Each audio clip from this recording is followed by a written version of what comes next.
मुझे सम्मानित सदन को अवगत कराते हुए अत्यंत प्रसन्नता का अनुभव हो रहा है कि माननीय मुख्यमंत्री श्री भजनलाल जी शर्मा जी के कौशल नेतृत्व में प्रदेश के विकास की द्योतक जीएसडीपी वर्ष 2025-26 में बढ़कर 19,89,000 करोड़ रुपए से अधिक होने का अनुमान है। हम प्रदेश में विकास की गति को इसी प्रकार निरंतर रख वर्ष 2030 तक $350 बिलियन इकोनॉमी का निर्माण करने के लिए कटिबद्ध है।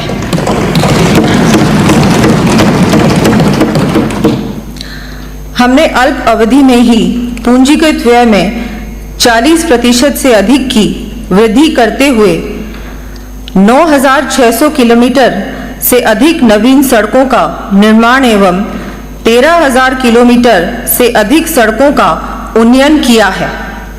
साथ ही माननीय प्रधानमंत्री जी के अभूतपूर्व सहयोग से राम जल सेतु लिंक परियोजना को धरातल पर उतारने का कार्य प्रारंभ किया है।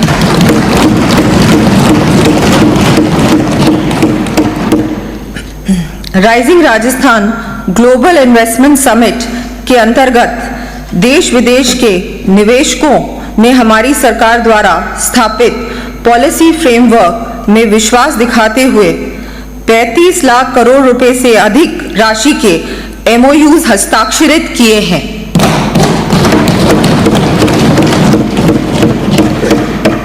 हमने आमजन से किए अपने वादों की पूर्ति की दिशा में कदम उठाते हुए जन घोषणा पत्र की 58% तथा बजट घोषणा की 73% प्रगति भी सुनिश्चित की है। मैं यहां माननीय सदस्यों को आगे भी सभी वादों का तीव्र गति से क्रियान्वयन सुनिश्चित करने के लिए आश्वस्त करते हुए कहना चाहूंगी, सबकी फिक्र में खुद को मैं मिटाती हूं, हर वादा अपना दिल से मैं निभाती हूं।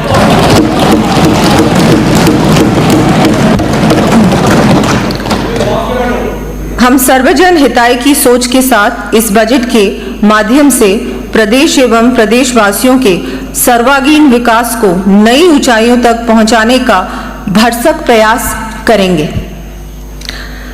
आधारभूत संरचना, पेयजल। मैं सदन के माध्यम से माननीय प्रधानमंत्री जी एवं माननीय केंद्रीय वित्त मंत्री जी का जल जीवन योजना का समय वर्ष 2028 तक बढ़ाकर प्रदेशवासियों हेतु संजीवनी प्रदान करने के लिए धन्यवाद ज्ञापित करना चाहूंगी।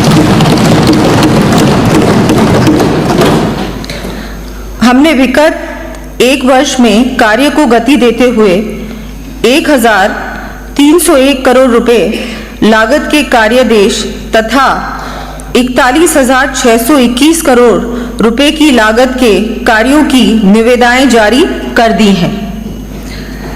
आगामी वर्ष 2 लाख घरों में कनेक्शंस दिए जाने के साथ ही प्रदेश के ग्रामीण क्षेत्रों में पेयजल सुविधा हेतु 425 करोड़ रुपए से अधिक की लागत से विभिन्न कार्य करवाए जाएंगे। इन कार्यों की सूची मैं सदन के पटल पर प्रस्तुत कर रही हूं।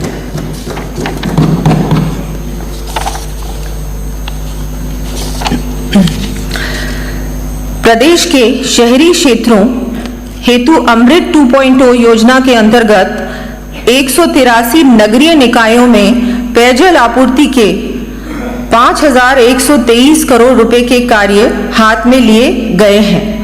अमृत योजना के साथ ही पेयजल समस्या से ग्रसित शहरी क्षेत्रों में समयबद्ध रूप से पेयजल की समुचित व्यवस्था के लिए मैं मुख्यमंत्री जल जीवन मिशन शहरी आरंभ करने की घोषणा करती हूं।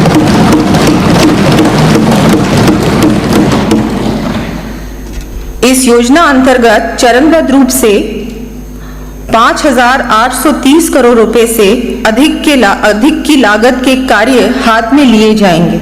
इन कार्यों की सूची मैं सदन के पटल पर रख रही हूं।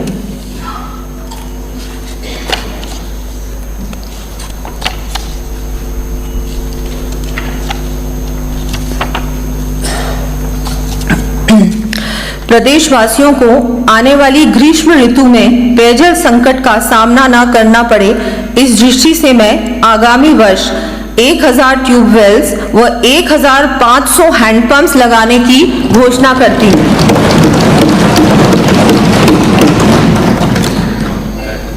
साथ ही समर कंटिंजेंसी के अंतर्गत मार्च जुलाई 2025 तक अतिरिक्त संसाधन उपलब्ध कराने के लिए 182 करोड़ रुपए का प्रावधान करना भी प्रस्तावित है। प्रदेश के कोने कोने तक पेयजल की योजनाओं का समुचित संचालन सुनिश्चित करने की दृष्टि से केंद्र के बजट में जेजीएम हेतु उल्लेखित O&M पॉलिसी की तर्ज पर राज्य के लिए पॉलिसी बनाए जाने के साथ ही तकनीकी अधिकारियों कर्मचारियों का संविदा कार्ड बनाते हुए 1050 पद सृजित किए जाने की मैं घोषणा करती हूँ। ऊर्जा। माननीय अध्यक्ष महोदय, प्रदेश को ऊर्जा के क्षेत्र में आत्मनिर्भर एवं सरप्लस स्टेट बनाने के साथ ही चहुओर खुशहाली लाने के लिए आगामी वर्ष 6400 मेगावाट से अधिक अतिरिक्त उत्पादन किए जाने की मैं घोषणा करती हूँ। इसके साथ ही आगामी वर्ष 5700 मेगावाट ऊर्जा उत्पादन के कार्य हाथ में लिए जाने भी प्रस्तावित हैं। साथ ही प्रदेशवासियों को बिजली की सुचारू उपलब्धता सुनिश्चित करने के लिए रबी 2025 हेतु विद्युत वितरण के पीक सप्लाई में वृद्धि कर 20,700 मेगावाट बिजली सप्लाई की जानी प्रस्तावित करती हूँ। आगामी वर्ष 50,000 नए कृषि तथा 5 लाख डोमेस्टिक कनेक्शंस दिए जाने की मैं घोषणा करती हूँ। इसके साथ ही अधिक दर पर अन्य राज्यों के साथ बैंकिंग करने की व्यवस्था को मैं समाप्त किए जाना प्रस्तावित करती हूँ।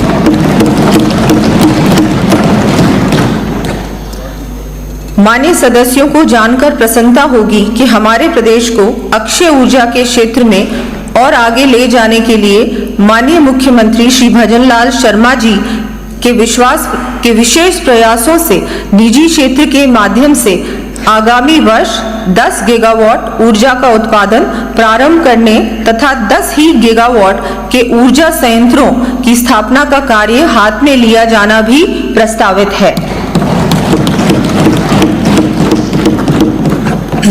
आगामी वर्ष 765 केवी का 1, 400 केवी के 5, 220 केवी के 13, 132 केवी के 28 एवं 33/11 केवी के 133 GSS के निर्माण व विद्युत लाइनों के विस्तार संबंधी कार्य किए जाएंगे। इन कार्यों का विवरण मैं सदन के पटल पर प्रस्तुत कर रही हूँ।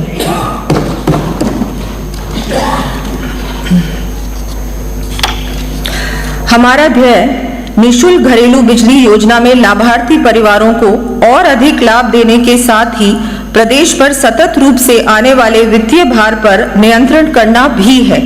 इस उद्देश्य की पूर्ति के लिए माननीय प्रधानमंत्री जी द्वारा लागू की गई महत्वाकांक्षी योजना पीएम सूर्य घर मुफ्त बिजली योजना को लेवरेज कर मुख्यमंत्री निःशुल्क बिजली योजना के लाभान्वित परिवारों को चरणबद्ध रूप से निःशुल्क सोलर प्लांट्स लगाते हुए 100 यूनिट से बढ़ाते हुए 150 यूनिट्स बिजली प्रति माह निःशुल्क उपलब्ध कराने की घोषणा करती हूँ।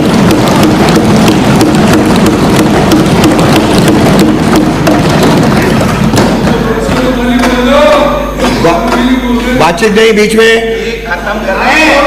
हाँ बैठिए। माननीय सदस्य लो भाई, दोनों ओर से कोई नहीं बोलेगा। इस क्रम में जिन अल्प आय वर्ग के परिवारों के घरों पर सोलर प्लांट हेतु पर्याप्त स्थान उपलब्ध नहीं है, उनके लिए भी सामुदायिक सोलर प्लांट स्थापित किए जाने प्रस्तावित हैं। सड़क हम सभी के प्रेरणा स्रोत देश के पूर्व प्रधानमंत्री भारत रत्न अटल बिहारी वाजपेयी जी का जन्म शताब्दी वर्ष देश उनके आदर्शों पर चलने का संकल्प लेकर मना रहा है। आज मैं माननीय सदस्यों को उनका वर्ष 2002 में कहा कथन याद दिलाना चाहूंगी।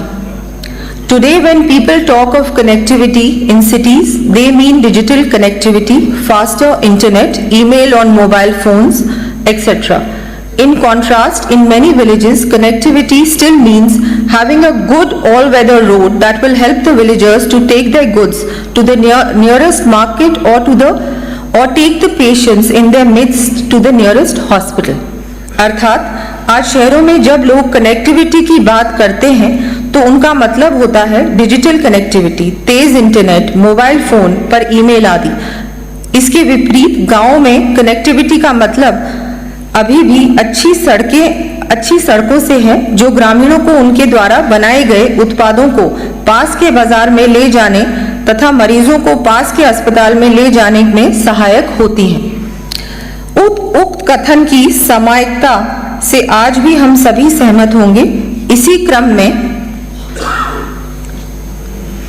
आगामी वर्ष state highways, bypass roads, flyovers, elevated roads, ROBs व आरयूबीज, ब्रिजेस आदि के निर्माण, रिपेयर तथा उन्नयन के कार्य 5000 करोड़ से अधिक की लागत से हाथ में लिए जाने की मैं घोषणा करती हूँ।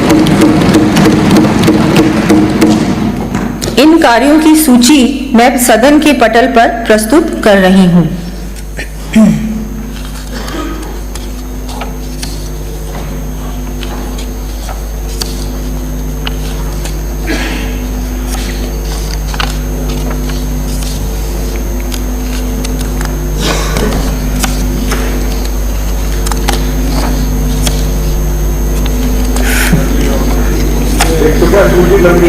बहुत लंबी है।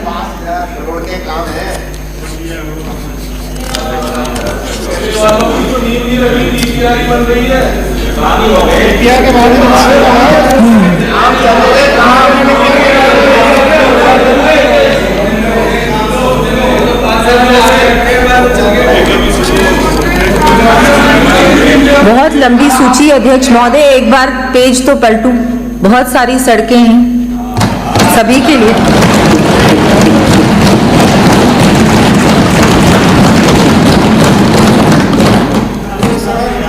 सबकी होंगी, सबकी हैं।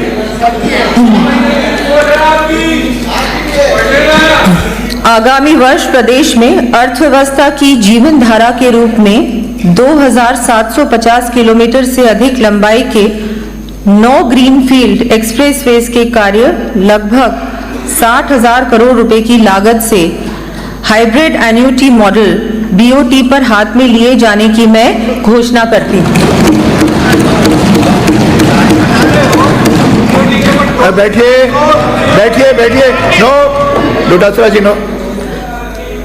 प्रदेश में गत कुछ वर्षों में वर्षा के कारण सड़कें काफी क्षतिग्रस्त हुई हैं। अतः एग्जिस्टिंग रोड नेटवर्क की स्थिति को पुनः सुधारने की दृष्टि से लगभग 21,000 किलोमीटर नॉन पैचेबल सड़कों के कार्य 6,000 करोड़ रुपए की लागत से चरणबद्ध रूप से किए जाने प्रस्तावित हैं। प्रथम चरण में आगामी वर्ष प्रत्येक विधानसभा क्षेत्र में 10-10 करोड़ रुपए की राशि से नॉन पैचेबल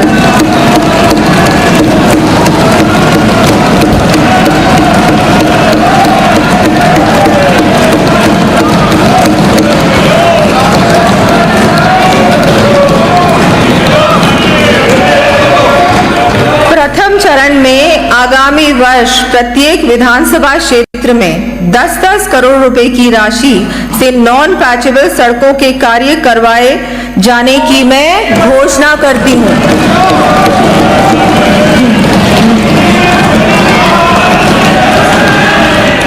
मरुस्थलीय क्षेत्रों में दूरियां अधिक होने के कारण यह राशि 15-15 करोड़ रुपए प्रति विधानसभा क्षेत्र प्रस्तावित है।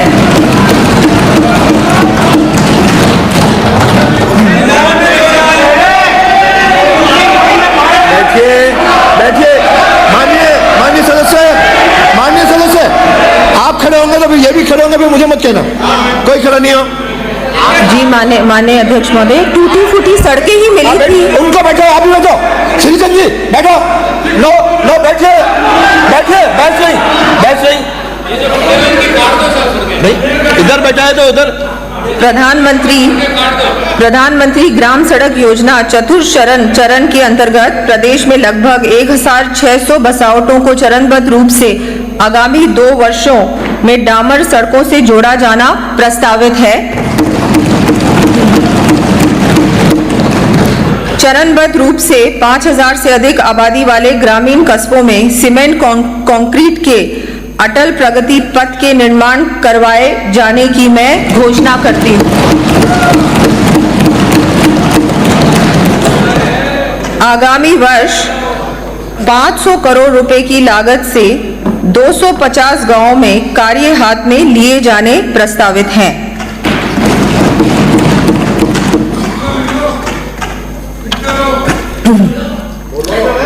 प्रदेश के प्रमुख शहरों में हेवी ट्रैफिक के बढ़ते दबाव से राहत दिलाते हुए सड़क सुरक्षा तथा सुचारू आवागमन सुनिश्चित करने की दृष्टि से प्रथम चरण में बालोतरा, जैसलमेर, जालोर, सीकर, झालावाड़, डूंगरपुर, बांसवाड़ा, दीग सहित 15 शहरों में रिंग रोड्स के निर्माण का कार्य हाथ में लिया जाना प्रस्तावित करती हूँ।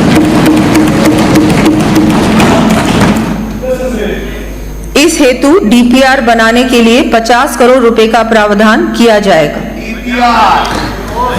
जयपुर, जोधपुर, कोटा एवं अजमेर की विभिन्न सेक्टर रोड के 575 करोड़ रुपए की लागत के कार्य हाथ में लिए जाने भी प्रस्तावित हैं। जयपुर शहर के ट्रैफिक की स्थिति में सुधार करने की दृष्टि से 250 करोड़ रुपए के विभिन्न आवश्यक कार्य करवाए जाने की घोषणा करती हूँ। साथ ही बस रैपिड ट्रांजिट सिस्टम BRTS हेतु बनाए गए कॉरिडोर को अनुपयोगी व आवागमन में बाधक डिजाइन के कारण हटाया जाना प्रस्तावित है।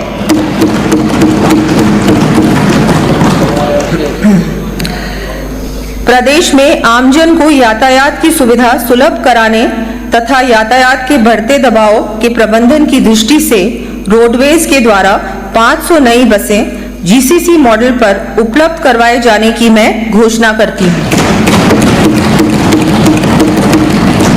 साथ ही शहरी क्षेत्रों हेतु भी 500 बसें राजकीय शहरी ट्रांसपोर्ट कॉरपोरेशन के माध्यम से GCC मॉडल पर उपलब्ध करवाया जाना प्रस्तावित है। जयपुर मेट्रो के सेकंड फेज को गति देते हुए केंद्र सरकार के साथ जॉइंट वेंचर में स्थापित राजस्थान मेट्रो रेल कॉरपोरेशन के माध्यम से 12,000 करोड़ रुपए की लागत से सीतापुरा औद्योगिक क्षेत्र से अंबाबाड़ी एवं विद्याधर नगर टोडी मोड़ तक के कार्य को हाथ में लिया जाना प्रस्तावित है।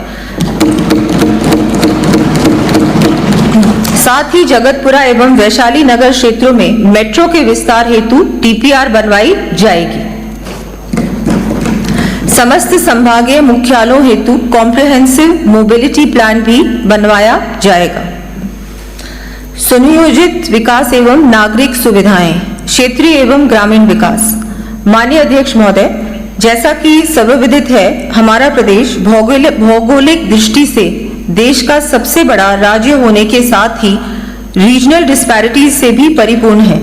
इस कारण हम प्रदेश के कोने कोने में निवास करने वाले परिवारों की क्वालिटी ऑफ लाइफ इंप्रूव करने के लिए प्रयासरत हैं। इसी क्रम में डॉक्टर श्यामा प्रसाद मुखर्जी जिला उत्थान योजना के साथ साथ 17 दिसंबर 2024 को माननीय मुख्यमंत्री श्री भजनलाल जी शर्मा जी द्वारा प्रत्येक जिले को अलग पहचान दिलाने की दृष्टि से प्रारंभ की गई पंचगौरव योजना को भी गति देने के लिए आगामी वर्ष 550 करोड़ रुपए के कार्य करवाए जाना प्रस्तावित करती हूँ।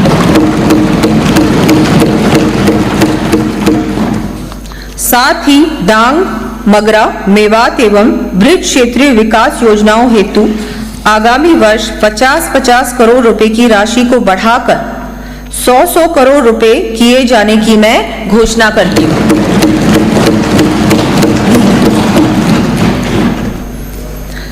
इस क्रम को आगे बढ़ाते हुए आगामी वर्ष से प्रदेश की अंतर्राष्ट्रीय सीमा से निकट निवास करने वाले परिवारों की सुविधाओं के उन्नयन के लिए मुख्यमंत्री थार सीमा क्षेत्र विकास कार्यक्रम प्रारंभ करने की घोषणा करती हूं।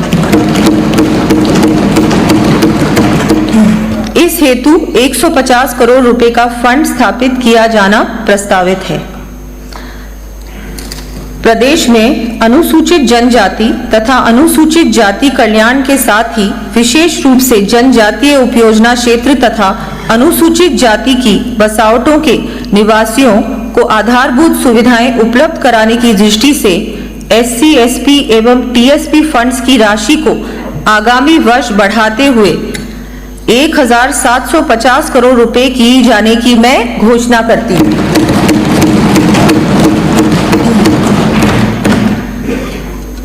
देश में समावेशी विकास सुनिश्चित करने की दृष्टि से माननीय प्रधानमंत्री जी द्वारा प्रारंभ की गई एस्पिरेशनल डिस्ट्रिक्ट्स योजना की तर्ज पर प्रदेश में सबसे पिछड़े 35 ब्लॉक्स में विकास को गति देने के लिए आगामी वर्ष 75 करोड़ रुपए का प्रावधान कर गुरु Golwalkar aspirational blocks development scheme लागू करने की घोषणा करती हूँ।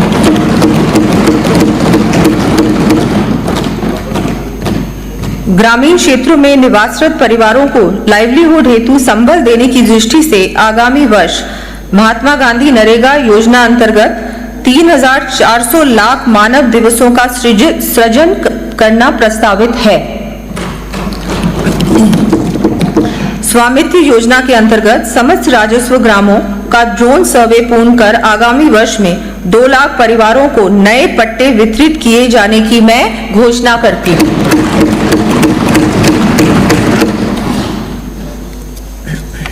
प्रदेश के सुनियोजित विकास एवं सिविक एमेनिटीज यथा पार्किंग, रेनोवेशन, रेजिडेंशियल फ्लैट्स, बस स्टैंड्स आदि के विस्तार एवं उन्नयन हेतु विभिन्न कार्य 780 करोड़ रुपए से अधिक की लागत से करवाए जाएंगे। इन कार्यों की सूची मैं सदन के पटल पर प्रस्तुत कर रही हूं।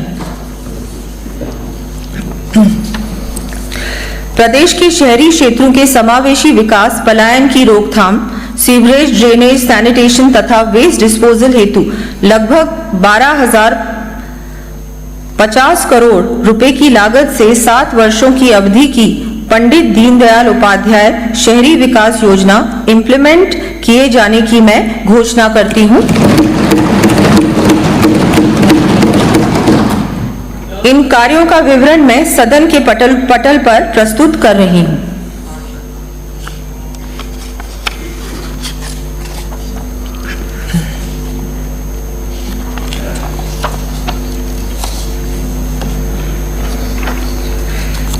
नवगठित नगरीय निकायों सहित अन्य क्षेत्रों में आगामी वर्ष महिलाओं के लिए 500 पिंक टॉयलेट्स का 175 करोड़ रुपए की लागत से निर्माण करवाया जाना प्रस्तावित है।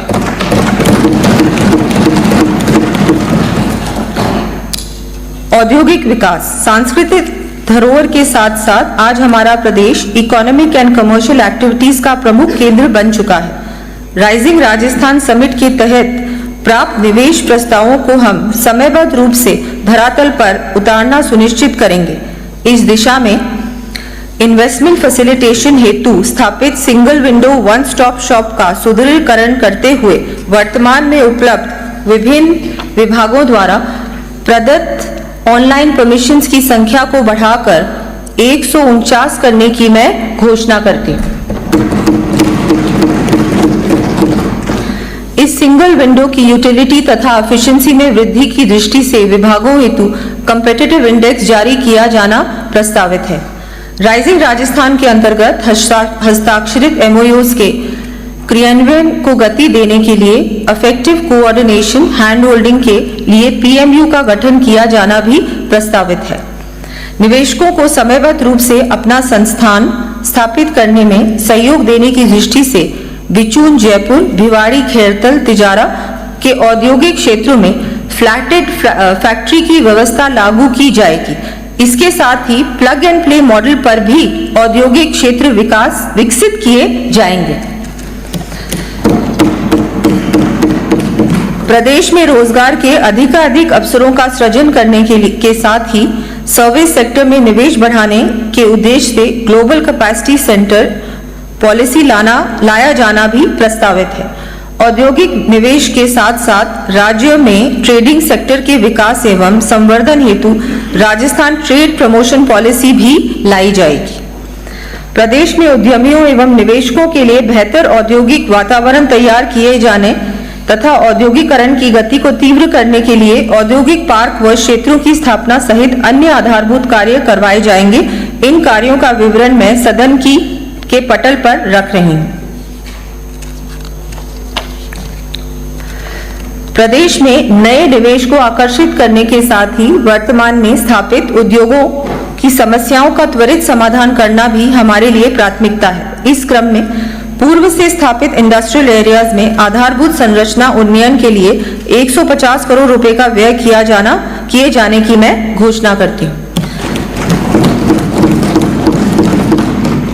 प्राइवेट इंडस्ट्रियल पार्क्स एस्टेट्स में भी सीईटीपी स्थापित करने हेतु सहायता प्रदान की जाएगी।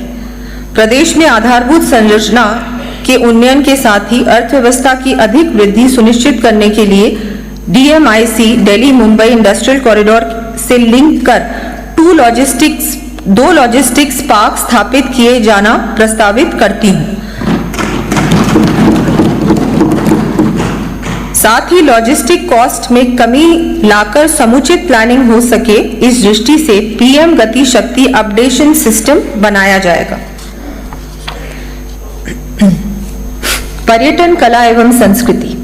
प्रदेश में पर्यटन की अपार संभावनाओं को देखते हुए पर्यटन क्षेत्र का विकास करने की दृष्टि से जहां एक ओर हमने Rajasthan tourism infrastructure and capacity building fund से 750 करोड़ रुपए से अधिक राशि के आधारभूत संरचना संबंधी कार्य साथ में लिए हैं, वहीं प्रदेश को ग्लोबल सेंटर स्टेज पर लाने के लिए देश विदेश में ट्रैवल बाजार, कल्चरल प्रोग्राम्स, राजस्थान कॉलिंग जैसे इवेंट्स, रोड शोज भी किए हैं। इसी कड़ी में 8 व 9 मार्च 2025 को प्रथम बार आईफा अवार्ड्स का आयोजन गुलाबी नगरी जयपुर में होने जा रहा है।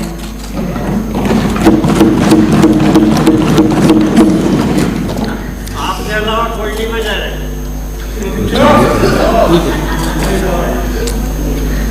प्रदेश में पर्यटन गतिविधियों को नई ऊंचाइयों पर ले जाने के लिए आगामी वर्ष 975 करोड़ रुपए की इंफ्रास्ट्रक्चर डेवलपमेंट के कार्य हाथ में लिए जाने के साथ ही विभिन्न धार्मिक स्थलों पर आधारभूत संरचना व सुविधा विकसित किए जाने संबंधी कार्य करवाए जाएंगे।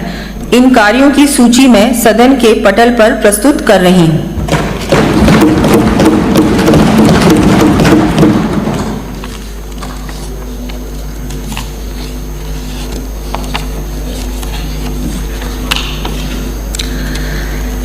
राज्य के आदिवासी बहुल्य जिलों में स्थित ऐतिहासिक, धार्मिक तथा eco tourism sites Tripura Sundari, Mangarh धाम, वेणेश्वर धाम, सीता माता अभ्यारण्य, ऋषभदेव, गौतमेश्वर मंदिर, मातृकुंडिया आदि को सम्मिलित करते हुए 100 करोड़ रुपए व्यय कर ट्राइबल टूरिस्ट सर्किट विकसित किए जाने की मैं घोषणा करती हूँ।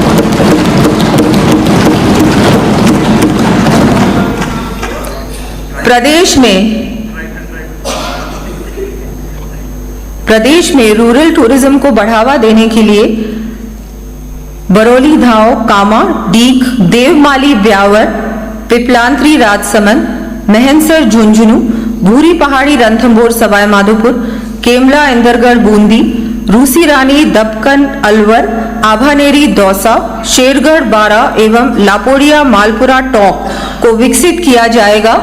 इस हेतु 20 करोड़ रुपए व्यय किए जाएंगे।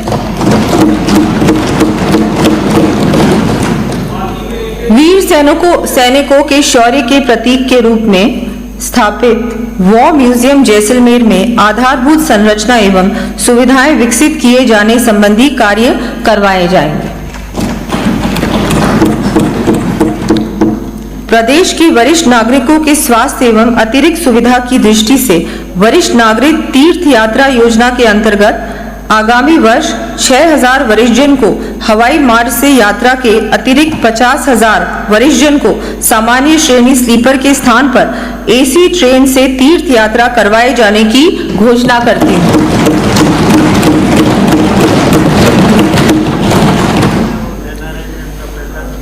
माननीय मुख्यमंत्री श्री भजनलाल जी शर्मा द्वारा प्रयागराज महाकुंभ में की गई घोषणा के क्रम में राज्य में स्थापित विभिन्न मंदिरों के उन्नयन हेतु 101 करोड़ रुपए तथा राज्य के बाहर स्थित देवस्थान विभाग के अधीन मंदिरों के लिए 60 करोड़ रुपए की लागत से कार्य करवाए जाने प्रस्तावित हैं तथा मंदिरों में भोग की राशि को बढ़ाया जाकर 3,000 रुपए प्रतिमाह एवं पुजारियों के मानदेय को बढ़ाया जाकर 7,500 रुपए प्रतिमाह किया जाना भी प्रस्तावित है।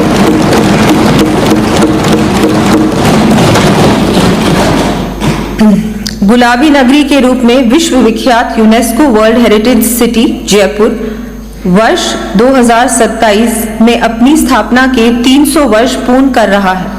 इस ऐतिहासिक अवसर के दृष्टिगत जयपुर निवासियों एवं पर्यटकों को यहाँ की धरोहर, कला एवं संस्कृति से परिचित करवाने के लिए वर्ष पर्यंत विभिन्न सांस्कृतिक कार्यक्रमों के लिए जयपुर के आराध्य के नाम पर गोविंद देव जी कला महोत्सव के आयोजन की घोषणा करती हूँ।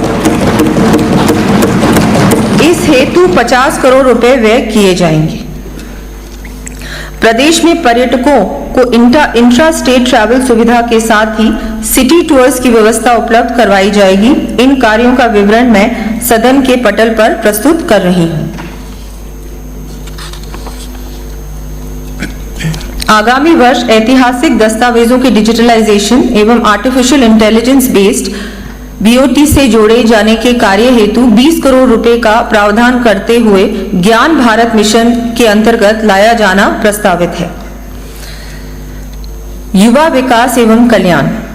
माननीय अध्यक्ष महोदय, प्रदेश के भविष्य की दिशा को निर्धारित करने में युवाओं की महत्वपूर्ण भूमिका है। हमारी युवा शक्ति के प्रेरणा स्रोत स्वामी विवेकानंद जी की ये पंक्तियां बहुत ही सटीक हैं। युवा वही होता है जिसके हाथों में शक्ति, पैरों में गति, हृदय में ऊर्जा और आंखों में सपने होते हैं। युवाओं को असंभव को संभव बनाने के लिए आवश्यक स्किल्स एवं संबल देने के लिए हमारी सरकार सभी आवश्यक कदम उठाने के लिए संकल्पित है। युवाओं को रोजगार परक प्रशिक्षण, इंटर्नशिप, अप्रेंटिसशिप तथा रोजगार की योजनाओं के माध्यम से समुचित अवसर प्रदान करने के लिए राजस्थान रोजगार नीति 2025 लाने की मैं घोषणा करती हूँ। साथ ही इसके समयबद्ध क्रियान्वयन हेतु 500 करोड़ रुपए के विवेकानंद रोजगार सहायता कोष की स्थापना की भी मैं घोषणा करती हूँ। इस कोष के माध्यम से रोजगार परक प्रशिक्षण एवं काउंसलिंग की व्यवस्था, इंटर्नशिप, अप्रेंटिसशिप कार्यक्रमों का संचालन, एम्प्लॉयर लिंकेज की व्यवस्था, रोजगार शिविरों का आयोजन तथा एग्जामिनेशन सेंटर्स की स्थापना इत्यादि कार्य किए जा सकेंगे। युवाओं को अधिकाधिक रोजगार उपलब्ध कराने की दृष्टि से सरकारी विभागों एवं राजकीय उपक्रमों में आगामी वर्ष 1,25,000 पदों पर भर्तियां करने की मैं घोषणा करती हूँ।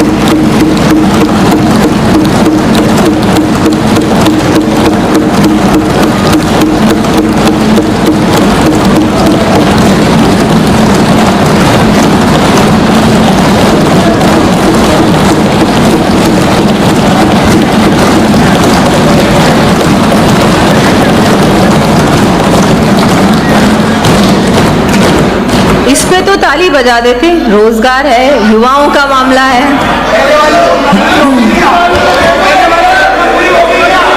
साथ ही रोजगार मेलों के आयोजन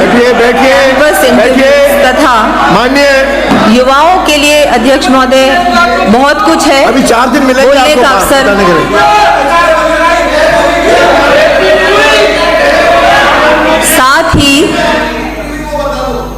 साथ ही रोजगार मेलों के आयोजन, कैंपस इंटरव्यूज तथा नए निवेश में स्थानीय युवाओं के रोजगार को प्रोत्साहन देते हुए निजी क्षेत्र में भी आगामी वर्ष 1,50,000 युवाओं को रोजगार उपलब्ध करवाया जाना प्रस्तावित है।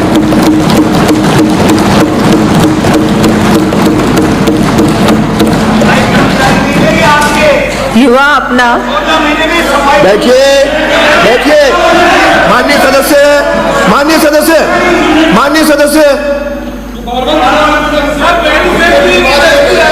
बैठे बैठे मत। आपको 3 दिन बहस के लिए मिलेंगे, तब अपनी चर्चा में भाग में कहना। युवा अपना उद्यम स्थापित कर अपने परिवार की आजीविका सुनिश्चित करने के साथ ही बैठे बैठे न बोले, अन्य को भी रोजगार के अवसर प्रदान करने में सक्षम हो तथा प्रदेश की अर्थव्यवस्था को सुदृढ़ करने में भी योगदान दे। इस दृष्टि से केंद्रीय बजट में scheme for first time entrepreneurs घोषित की गई है। इसके अंतर्गत प्रदेश के 25,000 महिला एवं SC/ST उद्यमियों को लाभ दिलवाने के साथ ही युवाओं हेतु विश्वकर्मा युवा उद्यमी प्रोत्साहन योजना के प्रारंभ करने की मैं घोषणा करती हूँ।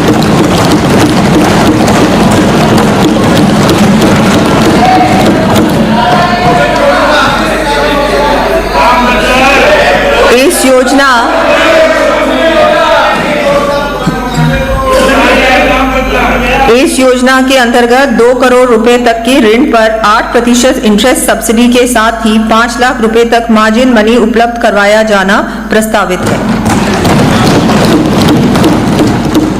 इस योजना हेतु 150 करोड़ रुपए का प्रावधान किया जाएगा।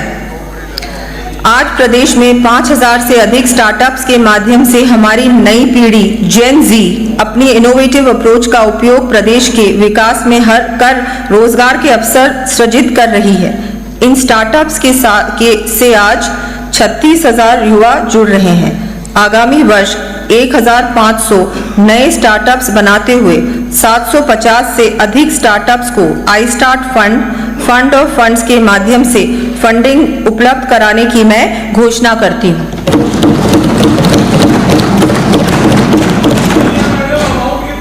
इसके साथ ही प्रदेश की स्टार्टअप्स को नेटवर्किंग का प्लेटफॉर्म उपलब्ध कराने की दृष्टि से हैदराबाद, बेंगलुरु, दिल्ली व मुंबई में आई स्टार्ट फैसिलिटेशन डेस्क स्थापित किए जाने प्रस्तावित हैं।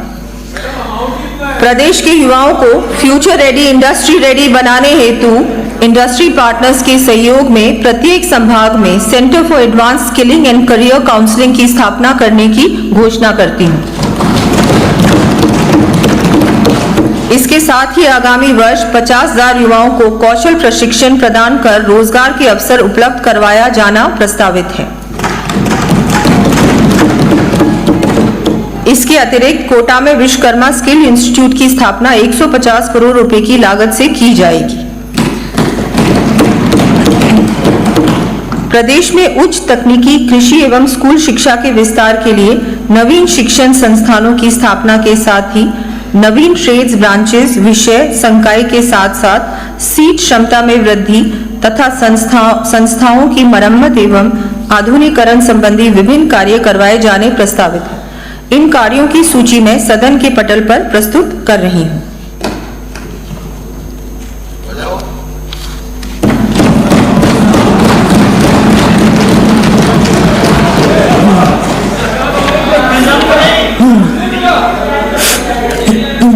प्रदेश के युवाओं तथा विद्यार्थियों में विज्ञान के प्रति जागरूकता उत्पन्न करने के साथ ही उद्यमिता तथा नवाचार की भावना जागृत करने की दृष्टि से 1,500 विद्यालयों में अटल टिंकरिंग लैब स्थापित किए जाने की घोषणा करती हूँ।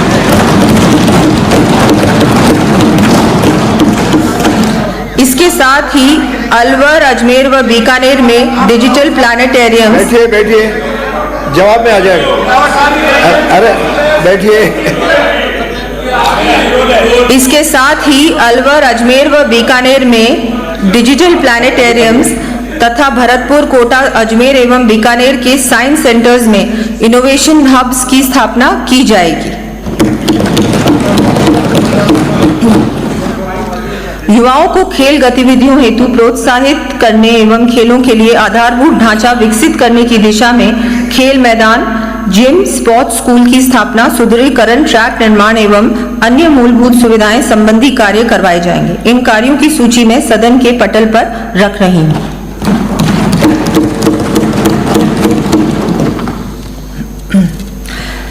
प्रदेश में खिलाड़ियों को प्रोत्साहन देने की दृष्टि से अर्जुन पुरस्कार विजेताओं के समान द्रोणाचार्य पुरस्कार विजेता प्रशिक्षकों को भी भूमि आवंटित की जाने की घोषणा करती हूं।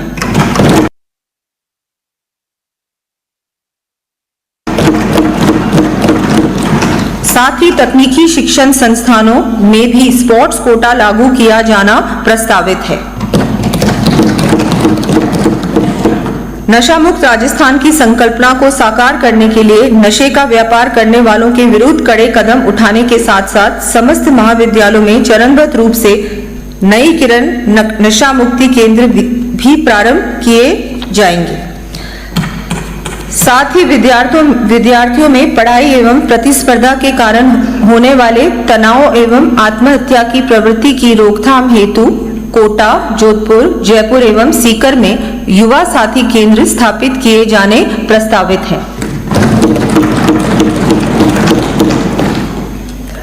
चिकित्सा एवं स्वास्थ्य प्रदेश में जन जन के लिए पहला सुख निरोगी काया के ध्येय की पूर्ति करती मुख्यमंत्री आयुष्मान आरोग्य मां योजना के अंतर्गत लगभग 35 लाख व्यक्तियों को चिकित्सा लाभ प्राप्त हुआ है। आगामी वर्ष इस योजना के साथ ही आमजन की निशुल्क जांच एवं दवा हेतु 3,500 करोड़ रुपए का मां कोष गठित किए जाने की मैं घोषणा करती हूं।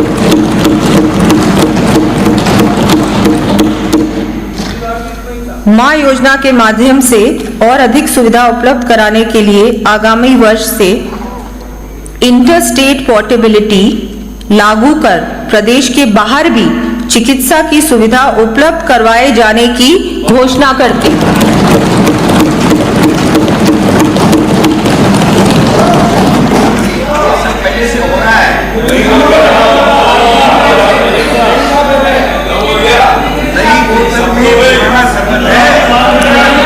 अरे सुन तो लो, बहुत सारी घोषणाएं होंगी, सुन तो लो, सुन तो लो, अरे सुनो सुनो सुनो, नो नो नो। 70 वर्ष से अधिक आयु के वृद्धजन हेतु जीरियाट्रिक केयर पैकेजेस, किशोरों के मनोवैज्ञानिक स्वास्थ्य के पैकेजेस, ओरल कैंसर हेतु पैकेज तथा विशेष योग्यजनों हेतु पैकेजेस जोड़े जाने प्रस्तावित हैं। इसके साथ ही राजकीय आयुष चिकित्सालयों के माध्यम से आयुष पैकेज भी योजना में लिए जाने प्रस्तावित हैं। यह एक निर्विवाद तथ्य है कि prevention is better than cure. इस दृष्टि से हमने बृहद स्तर पर स्वास्थ्य शिविर लगाकर ई हेल्थ रिकॉर्ड बनाने का कार्य हाथ में लिया है। अब तक 92,34,000 व्यक्तियों का स्वास्थ्य परीक्षण किया जा चुका है। इस कार्य के प्रथम चरण को माह जून 2025 तक पूर्ण कर आगामी वर्ष प्रदेश के 70 वर्ष आयु से अधिक के वृद्धजनों को आवश्यकता अनुसार घर पर ही निशुल्क दवा उपलब्ध करवाए जाने की घोषणा करती हूं। राज्य में टाइप 1 डायबिटीज से पीड़ित मरीजों को बेहतर चिकित्सा सुविधा उपलब्ध करवाने की दृष्टि से समस्त जिला चिकित्सालयों में डायबिटिक क्लिनिक स्थापित किए जाने प्रस्तावित है। प्रदेश को टीबी मुक्त बनाने के लिए हमारी सरकार कृत संकल्प है। इस दृष्टि से प्रत्येक सीएचसी पर digital x-ray machine, TrueNat व सीबी नॉट मशीन की उपलब्धता सुनिश्चित की जाएगी। HIV संक्रमित सहित अन्य हाई रिस्क प्रोन महिलाओं की सर्वाइकल कैंसर की स्क्रीनिंग की जाकर उपचार किया जाएगा। ट्रक बस ड्राइवरों तथा कामगार वर्ग यथा कारीगर, दर्जी, बढ़ई, नाई इत्यादि की आंखों की जांच कर निःशुल्क चश्मे उपलब्ध करवाने के लिए मां नेत्र वाउचर योजना लागू किए जाने की घोषणा करती हूं।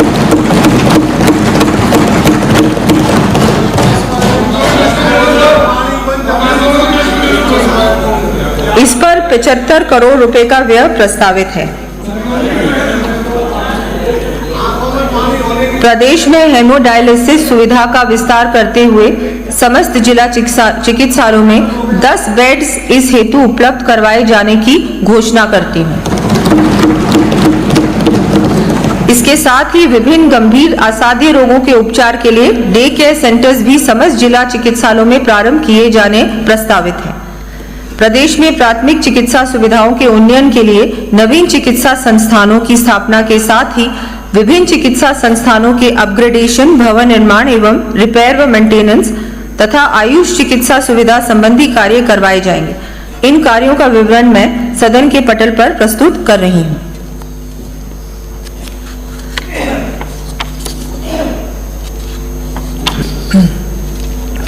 हमारा प्रदेश गंभीर एवं असाध्य रोगों की चिकित्सा के क्षेत्र में अग्रणी रहे एवं प्रदेशवासियों को समस्त प्रकार की चिकित्सा सुविधा प्रदेश में ही सुलभ हो, इस हेतु टर्शरी केयर सिस्टम को सुदृढ़ करने के लिए 1300 करोड़ रुपए से अधिक की लागत से विभिन्न कार्य करवाए जाएंगे। इन कार्यों की सूची मैं सदन के पटल पर प्रस्तुत कर रही हूं।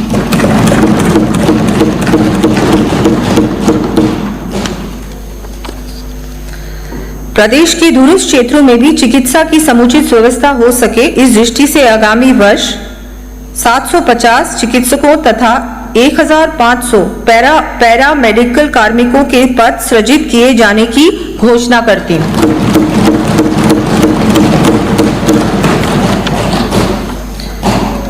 प्रदेशवासियों को स्वास्थ्य के प्रति जागरूक करने एवं बेहतर लाइफस्टाइल के लिए प्रेरित करने हेतु फिट इंडिया की तर्ज पर फिट राजस्थान अभियान 50 करोड़ रुपए के प्रावधान के साथ आरंभ करने की मैं घोषणा करती हूं। इसके अंतर्गत विभिन्न आउटडोर गतिविधियों के संचालन के साथ ही प्रदेशवासियों को अपनी डाइट में एडिबल ऑयल की मात्रा में न्यूनतम 10% कमी करने के लिए भी प्रेरित किया जाएगा। प्रदेश में नवीन आयुष नीति लाई जाएगी तथा पारंपरिक चिकित्सा पद्धतियों को प्रोत्साहित करने की दृष्टि से पूर्णतः निरोगी होने पर गांवों को आयुष्मान आदर्श ग्राम घोषित कर 11 लाख रुपए प्रोत्साहन राशि दिए जाने की घोषणा करती हूं।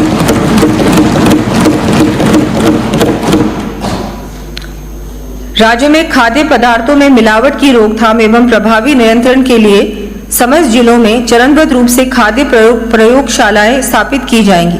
आगामी वर्ष हनुमानगढ़, सवाई माधोपुर, जैसलमेर, पाली, सिरोही, चित्तौड़गढ़ व डूंगरपुर में खाद्य प्रयोगशालाएं स्थापित किया जाना प्रस्तावित है। सड़क सुरक्षा। प्रदेश में सड़क दुर्घटनाओं से होने वाली जनहानि को रोकने की दृष्टि से दिल्ली, जयपुर, जयपुर आगरा तथा जयपुर कोटा हाईवेज पर सड़क सुधार के कार्य करवाते हुए 0 एक्सीडेंट जोन्स बनाए जाने की घोषणा करती हूं। साथ ही दुर्घटना संभावित चिन्हित लगभग 50 ब्लैक स्पॉट्स के सुधार के साथ अन्य सड़क सुरक्षा कार्य करवाए जाने प्रस्तावित हैं। इन कार्यों हेतु 30 करोड़ रुपए व्यय किए जाएंगे। राज्य में सड़क दुर्घटनाओं में होने वाली जनहानि को कम करने हेतु नेशनल स्टेट हाईवेज पर स्थापित 20 ट्रॉमा सेंटर्स का सुदृढ़ीकरण पीपीपी मोड पर करने हेतु 50 करोड़ रुपए का प्रावधान प्रस्तावित है। इसके साथ ही 25 एडवांस लाइफ सपोर्ट एम्बुलेंसेस भी उपलब्ध करवाई जाएंगी। सामाजिक सुरक्षा। माननीय प्रधानमंत्री श्री नरेंद्र मोदी जी ने कहा है, reducing disparities India's priority, serving the unserved and underserved is an article of faith for us. अर्थात असमानता को कम करना आज भारत की प्राथमिकता है। जरूरतमंदों एवं वंचित वर्गों की सेवा करने में हमारी आस्था है। उक्त ध्येय की पूर्ति की दिशा में कदम उठाते हुए अल्प आय वर्ग के बुजुर्ग व्यक्तियों, विधवाओं, एकल नारियों, दिव्यांग व्यक्तियों, तथा लघु एवं सीमांत कृषकों को देय पेंशन को आगामी वर्ष से बढ़ाकर 1,250 रुपए प्रतिमाह करने की घोषणा करती हूँ।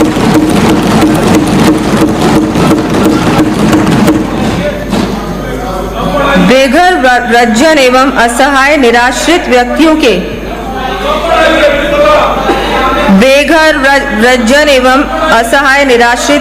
के पुनर्वास हेतु स्थापित किए जा रहे स्वयं सिद्धा आश्रमों का दायरा बढ़ाते हुए आगामी वर्ष 10 जिलों में 50 बेड क्षमता के आश्रम खोले जाने प्रस्तावित हैं। राज्य में विशेष योग्यजनों को और अधिक सुविधा एवं संबल प्रदान करने की दृष्टि से 1 लाख दिव्यांगजनों को 20,000 रुपए तक के आर्टिफिशियल लिम्स इक्विपमेंट उपलब्ध करवाए जाने की मैं घोषणा करती हूँ। इस पर 150 करोड़ रुपए का व्यय किया जाना प्रस्तावित है। साथ ही आर्टिफिशियल लिम्स इक्विपमेंट की गुणवत्ता के संबंध में रिसर्च हेतु 20 करोड़ रुपए का प्रावधान किया जाएगा। विमुक्त घुमंतु और अर्ध घुमंतु समुदायों के सशक्तिकरण एवं उत्थान की दृष्टि से दादू दयाल घुमंतु सशक्तिकरण योजना प्रारंभ करने की घोषणा करती हूँ। इस पर 60 करोड़ रुपए का व्यय प्रस्तावित है। इसी के साथ ऐसे परिवारों को आश्रय उपलब्ध कराने हेतु आगामी वर्ष में 25,000 पट्टे वितरित किए जाने की भी घोषणा करती हूँ। प्रदेश में माटी कला से जुड़े कलाकारों के उत्थान के लिए प्रारंभ की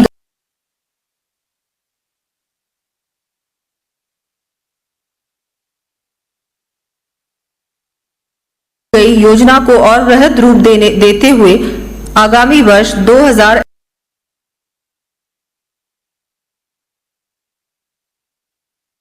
इलेक्ट्रिक व्हील्स एवं मिट्टी गूंथने की मशीनें उपलब्ध करवाई जाएंगी।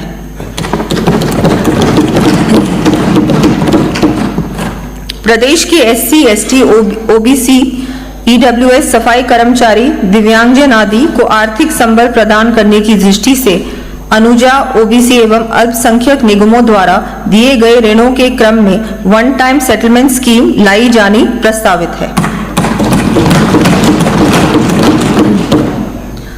हमारे द्वारा gig workers, online platform workers को सोशल सिक्योरिटी प्रदान करने के लिए गठित निधि से आगामी वर्ष इन युवाओं की इनकम में वृद्धि की दृष्टि से लैंग्वेज सर्टिफिकेशन कोर्सेज कराने की सुविधा निःशुल्क दिया जाना प्रस्तावित करती हूँ।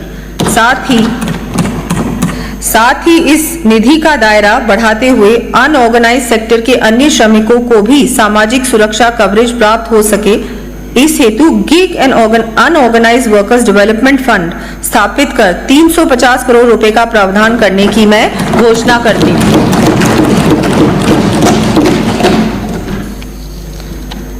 प्रदेश में जरूरतमंद परिवारों तथा वंचित वर्ग के विद्यार्थियों को शिक्षण एवं आवासीय सुविधा उपलब्ध करा संबल प्रदान करने की दृष्टि से विभिन्न छात्रावास आवासीय विद्यालय खोले जाएंगे। इनका विवरण मैं सदन के पटल पर प्रस्तुत कर रही हूँ।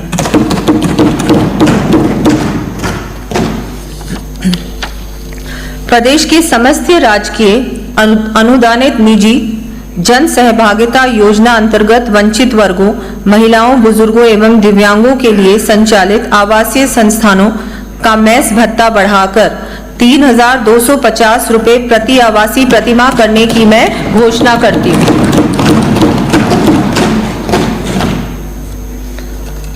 माननीय अध्यक्ष महोदय, हमारे संविधान निर्माता भारत रत्न बाबा साहेब डॉक्टर भीमराव अंबेडकर जी ने कहा था, I measure the progress of a community by the degree of progress which women have achieved। अर्थात मैं किसी समुदाय की प्रगति महिलाओं की प्रगति के आधार पर मापता हूँ। ये हम सबका प्रमुख दायित्व है कि हम अपने प्रदेश में महिलाओं के उत्थान के लिए हर संभव प्रयास करें। इसी क्रम में बालिका गृहों में निवासरत बालिकाओं के 18 वर्ष पूर्ण करने के बाद भी उन्हें हैंड होल्डिंग की आवश्यकता होने पर सुविधा प्रदान करने की दृष्टि से सभी संभागीय मुख्यालयों पर 50 bedded Saraswati half way home स्थापित किए जाने प्रस्तावित हैं। प्रदेश में देखरेख एवं संरक्षण की आवश्यकता वाली बालिकाओं के लिए 10 जिला मुख्यालयों पर गर्ल चाइल्ड केयर इंस्टीट्यूट स्थापित किए जाने प्रस्तावित हैं। छात्राओं में आत्मरक्षा एवं स्वाभिमान की भावना जागृत करने के लिए 34 महाविद्यालयों में स्थापित रानी लक्ष्मीबाई केंद्रों की सफलता एवं छात्राओं की रुचि को देखते हुए प्रत्येक ब्लॉक पर एक उच्च माध्यमिक विद्यालय अथवा महाविद्यालय में रानी लक्ष्मीबाई केंद्र स्थापित किए जाने की घोषणा करती हूँ। बालिकाओं को शिक्षा के क्षेत्र में प्रोत्साहन दिए जाने हेतु उच्च शिक्षा, तकनीकी शिक्षा तथा कालीबाई योजना के अंतर्गत 35,000 स्कूटी वितरण किए जाने की घोषणा करती हूँ। प्रदेश की महिलाओं के आर्थिक सशक्तिकरण व आजीविका संवर्धन हेतु राजीविका मिशन के अंतर्गत महिलाओं को लखपति दीदी की श्रेणी में लाए जाने का लक्ष्य बढ़ाकर 20 लाख किए जाने की मैं घोषणा करती हूँ। राजस्थान महिला निधि क्रेडिट कोऑपरेटिव सोसाइटी लिमिटेड का non banking financial company corporation के रूप में उन्नयन किया जाना प्रस्तावित है। इसके माध्यम से लखपति दीदी की श्रेणी में आने वाली स्वयं सहायता समूह की सदस्यों को 2.5% से घटाकर 1.5% ब्याज दर पर 1 लाख रुपए तक के ऋण उपलब्ध करवाए जाने की घोषणा करती हूँ। आगामी वर्ष 3 लाख लखपति दीदियों को इस योजना से लाभान्वित किया जाना प्रस्तावित है। एसएचजीज द्वारा बनाए गए उत्पादों की ब्रांडिंग, पैकेजिंग में सुधार एवं ई कॉमर्स प्लेटफॉर्म विकसित करने के लिए 10 करोड़ रुपए व्यय किए जाने प्रस्तावित हैं। स्वस्थ शिशु के जन्म हेतु राज्य के आंगनबाड़ी केंद्रों पर गर्भवती महिलाओं को अंतिम 5 महीनों के लिए अतिरिक्त पोषण हेतु मुख्यमंत्री सुपोषण न्यूट्री किट योजना लागू किए जाने की घोषणा करती हूँ। इससे लगभग 2,35,000 महिलाएं लाभान्वित होंगी। इस पर लगभग 25 करोड़ रुपए का व्यय होगा। हमारे द्वारा इस वर्ष मुख्यमंत्री अमृत आहार योजना के माध्यम से आंगनबाड़ी पर आने वाले 3 से 6 वर्ष के बच्चों को अतिरिक्त पोषण हेतु सप्ताह में 3 दिवस दूध उपलब्ध करवाने की व्यवस्था की गई है। आगामी वर्ष से इस योजना के अंतर्गत आंगनबाड़ी पर सप्ताह में 5 दिवस दूध उपलब्ध करवाए जाने की घोषणा करती हूँ। इससे 200 करोड़ रुपए से अधिक का भार आएगा। प्रदेश में बैठे बैठे न बोले।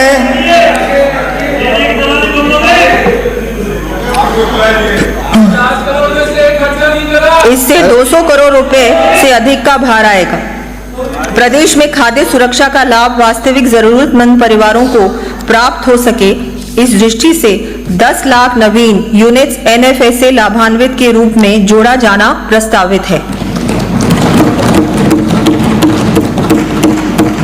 इस प्रकार समस्त सामाजिक सुरक्षा पेंशनर्स को एनएफएसए के अंतर्गत राशन उपलब्ध करवाया जाना संभव हो सकेगा। अल्प आय वर्ग के परिवारों को भी रोजमर्रा की आवश्यकता का सामान उचित मूल्य पर मिल सके, इस हेतु 5,000 उचित मूल्य की दुकानों पर अन्नपूर्णा भंडार खोले जाने प्रस्तावित हैं।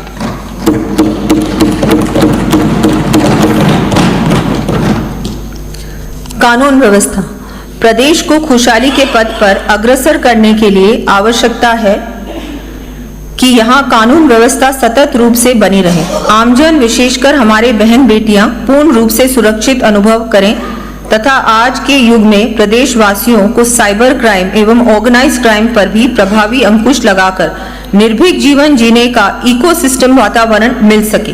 माननीय प्रधानमंत्री जी ने इस उद्देश्य से स्मार्ट पुलिसिंग का मंत्र दिया है, जहां स्मार्ट का अभिप्राय है S for strategic, M for meticulous, A for adaptable, R for reliable and T for transparent।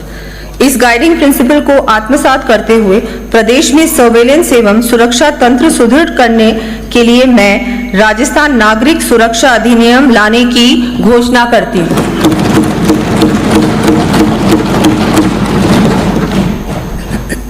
माननीय मुख्यमंत्री श्री भजनलाल जी शर्मा के नेतृत्व में आज राजस्थान की पुनः एक शांति प्रिय प्रदेश के रूप में पहचान हो रही है। इस पहचान को बनाए रखने के लिए हमारी सरकार ठोस कदम उठा रही है। संवेदनशील स्थानों पर राज्य स्तरीय अभय कमांड सेंटर के माध्यम से पुलिस बल की त्वरित पहुंच सुनिश्चित करने की दृष्टि से 2 वर्षों में 1000 वाहन उपलब्ध करवाए जाने की मैं घोषणा करती हूँ। साथ ही आगामी वर्ष 3500 नवीन पुलिस पद सृजित किए जाने भी प्रस्तावित हैं। प्रदेश में कुशल प्रशासनिक व्यवस्था के साथ साथ मजबूत कानून व्यवस्था सुनिश्चित करने की दृष्टिगत पुलिस को विभिन्न सुविधाएं उपलब्ध कराया जाना प्रस्तावित है। इनका विवरण मैं सदन के पटल पर प्रस्तुत कर रही हूं। दृढ़ निश्चय की प्रतिमूर्ति लौह पुरुष भारत रत्न सरदार वल्लभ भाई पटेल के 150वें जयंती वर्ष में उनसे प्रेरणा लेते हुए प्रदेश में अपराध की घटनाओं के संबंध में त्वरित कार्रवाई एवं प्रभावी नियंत्रण सुनिश्चित करने की दृष्टि से पुलिस मुख्यालय के अंतर्गत Sardar Patel centre for cyber control and war room की स्थापना 350 करोड़ रुपए के व्यय कर किए जाने की घोषणा करती हूँ।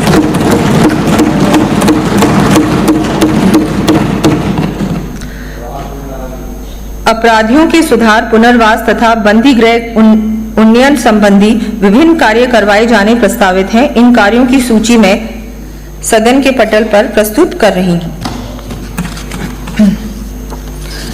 प्रदेश में कानून एवं न्यायिक तंत्र के विस्तार एवं सुदृढ़ीकरण के लिए पुलिस थाने, पुलिस कार्यालय आधारभूत सुविधाएं विकसित करने के साथ ही विभिन्न न्यायालय खोले क्रमोन्नत किए जाएंगे। इन कार्यों का विवरण मैं सदन के पटल पर प्रस्तुत कर रही हूं।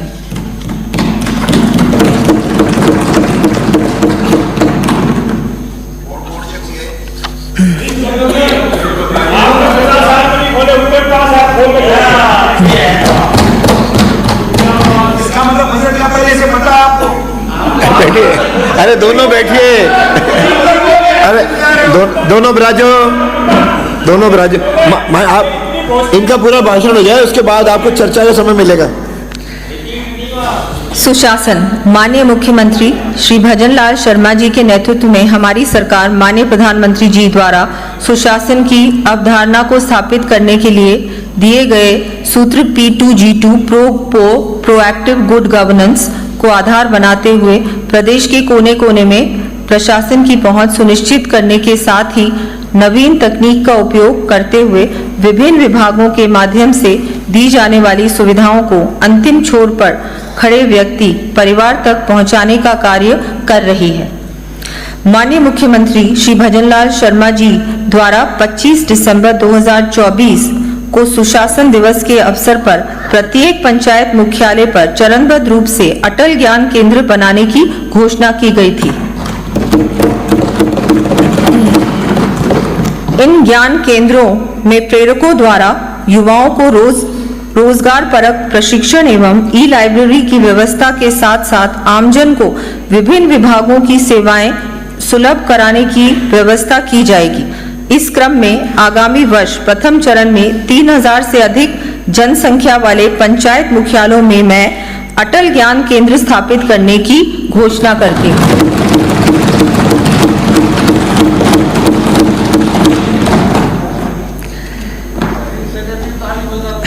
माननीय प्रधानमंत्री जी ने 26 नवंबर 2022 को संविधान दिवस के अवसर पर संपूर्ण देश को महाभारत के श्लोक लोक रंजनम एवं अन्न राज्ञाम धर्म सनातन सत्यस्ते रक्षणम चैव व्यवहारस्य यार्जवम अर्थात प्रजा नागरिकों को प्रसन्न रखना, सत्य और सादगी से कार्य करना ये राज्य का ध्येय होना चाहिए। का स्मरण करते हुए कहा था कि आधुनिक युग में हमारे देश के संविधान में इन सांस्कृतिक तथा नैतिक मूल्यों का समावेश है। आज संविधान के 75 वर्ष पूर्ण होने पर देश के साथ ही प्रदेश के समावेशी विकास हेतु भी संवैधानिक मूल्यों का महत्व सर्वविदित है।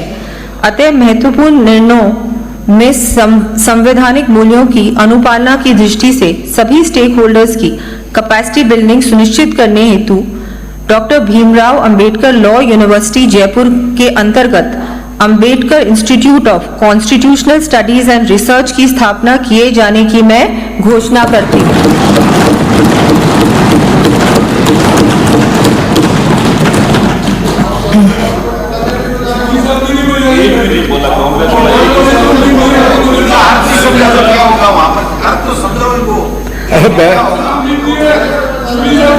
अरे क्या कर रहे हो? अरे ये मेरा काम है, अब मैं जवाब दूंगा। आप बैठिए।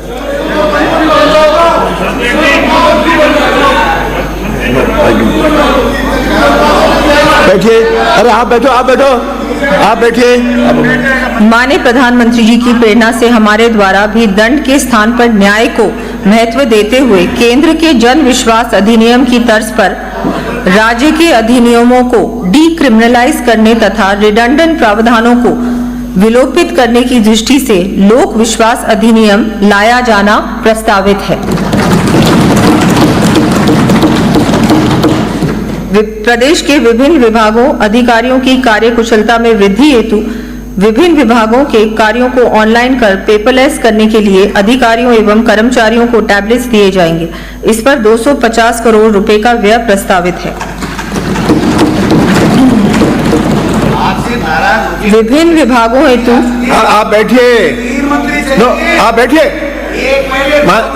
माननीय सदस्य, अरे एक खड़ा होता है, एक को बैठा तो दूसरा खड़ा होता है। बैठिए, बैठिए। आपके मंत्री जी बोल रहे हैं, आपके मंत्री जी बोल रहे हैं। No no. विभिन्न विभागों हेतु 450 नवीन वाहन उपलब्ध करवाए जाने प्रस्तावित हैं। प्रदेश के कोने कोने में ई गवर्नेंस के माध्यम से सरकारी सेवाओं को सुलभ रूप से पहुंचाने की दृष्टि से डिजिटल इंफ्रास्ट्रक्चर को और अधिक सुरक्षित एवं सुदृढ़ करने हेतु 400 करोड़ रुपए से नवीनतम तकनीक आधारित राजनेट 2.0 स्थापित किए जाने की घोषणा करती हूँ।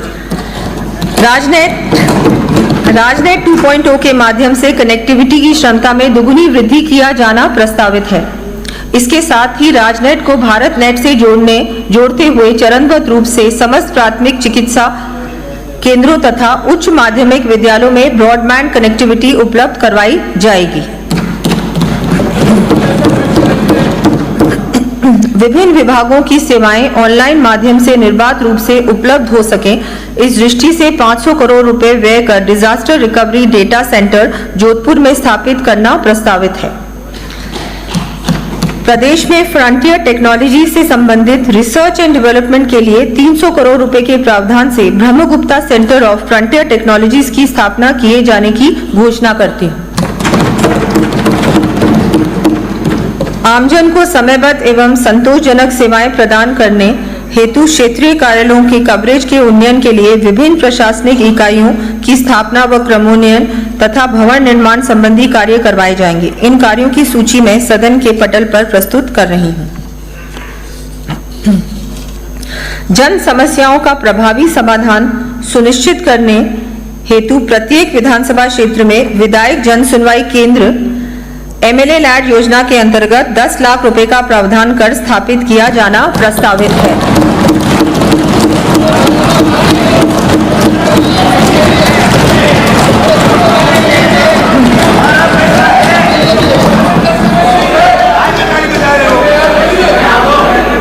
इसी क्रम में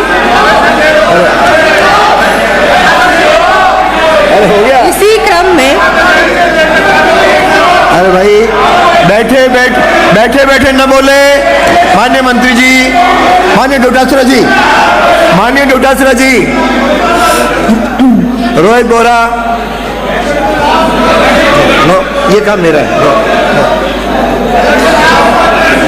इसी क्रम में मान्य सदस्यगण को कार्य कुशलता में वृद्धि की दृष्टि से लैपटॉप उपलब्ध करवाए जाने की घोषणा करती हूँ। माननीय अध्यक्ष महोदय, जहां गत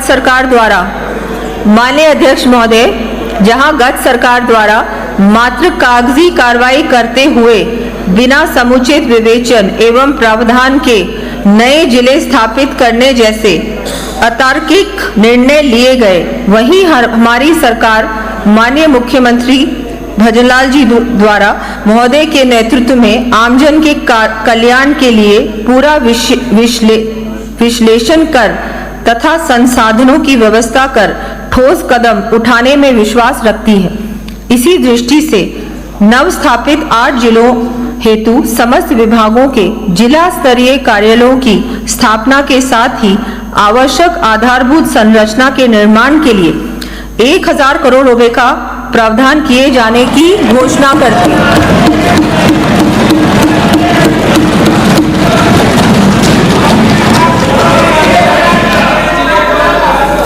आमजन को विभिन्न सेवाएं व सुविधाएं उपलब्ध करवाने में सरकारी कार्मिकों की महत्वपूर्ण भूमिका को देखते हुए हमारी सरकार कार्मिक कल्याण एवं उनकी भविष्य की सुरक्षा के प्रति पूर्णतः सजग है। इसी दृष्टि से कार्मिक कल्याण संबंधी विभिन्न प्रावधान किए जाएंगे। इनका विवरण मैं सदन के पटल पर प्रस्तुत कर रही हूँ। हमारे द्वारा अग्निवीरों की दिशा के देश की सीमा पर दी जा रही चुनौतीपूर्ण सेवा को ध्यान में रखते हुए इनके लिए पुलिस, जेल विभाग तथा वन विभाग की सेवाओं में आरक्षण दिए जाने की व्यवस्था की जा रही है।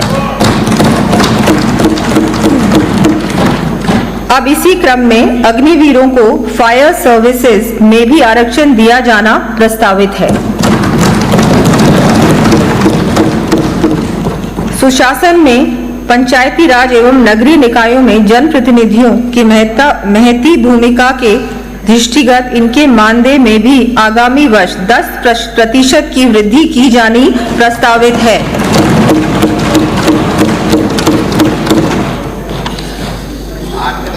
आमजन में जागरूकता का संचार करने में हमारे पत्रकार साथियों की भूमिका को देखते हुए पत्रकार कल्याण हेतु व्यय अधिकतम 1 लाख रुपए की राशि को बढ़ाकर 3 लाख रुपए तक करने की घोषणा करती हूँ।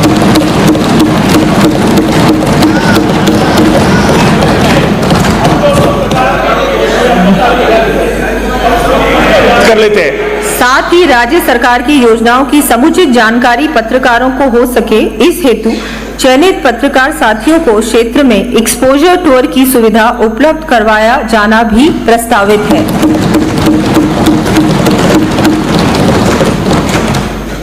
माननीय अध्यक्ष महोदय, माननीय मुख्यमंत्री श्री भजनलाल जी शर्मा के मार्गदर्शन में हमने अथक प्रयास करते हुए प्रदेश को विकास की नई ऊंचाइयों पर ले जाने का संकल्प लिया है। इसी संकल्प को साकार करने के लिए लौह पुरुष भारत रत्न सरदार वल्लभ भाई पटेल से प्रेरणा लेते हुए हम 24/7 कार्य कर रहे हैं और आगे भी करते रहेंगे। आज मैं सदन को उनका कथन याद दिलाना चाहूंगी।